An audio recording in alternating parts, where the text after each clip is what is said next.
Ya wis Pak, aku tak pamit nutokne laku bakul. Ya.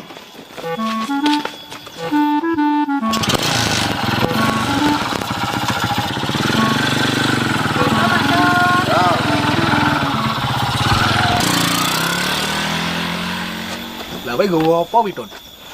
Gula plon. Jarimu wedhusku ngombe nek gak legi moh. Mangkane tak tukone sak pisan bendang lemu. Umben cara didol payune iso larang. Kowe barang gak rugi nemen-nemen ngono lho.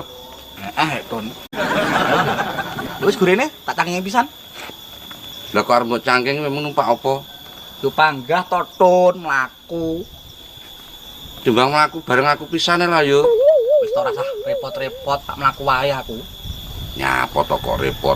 Aku ini kan mampir narik nggone tanggamu wi to. Sopo Widon? Mudi Karmi to? Iya, wi kan yo nasabahku. Percuma Ton, dino iki Mudi Karmi gak nang omah, rewang nang Malang ngono lho. Obah kok rewang to wong kuwi. Piye ki sidane we mlaku tenan? Yo to Ton, mlaku gak tenan apa ya enek.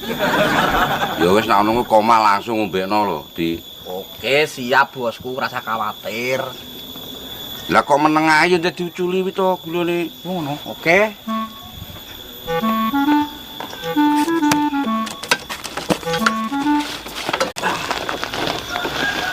Ya wis ngono aku tak sik.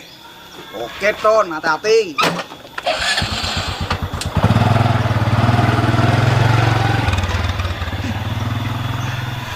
Wong wedhus wis ge enak. Lah kok ngombekne. Gendeng piye?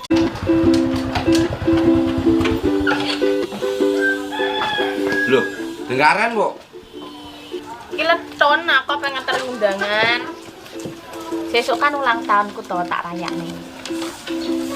Wah, obah kok dirayakan to, Wuk. Mbok yo pakmu sekali-kali kon ngrayakne ulang tahunku ngono lho. Lah kuli nambah rayakne apa ora tetu. Tanggal lahirku piro we aku ora ero. Kalau tanggal lahirku piro ora ero kok mbok kon ngrayakne tetun. Ki mau lah aku diomongi Pak, jare wedhuse kon njupuk sitok, sesuk arepe dibeleh. Tapi wedhuse kuru iki kok. Lah nek wedhuse kuru yo mbeleh loro tetun. Kurune nang ngomen iki.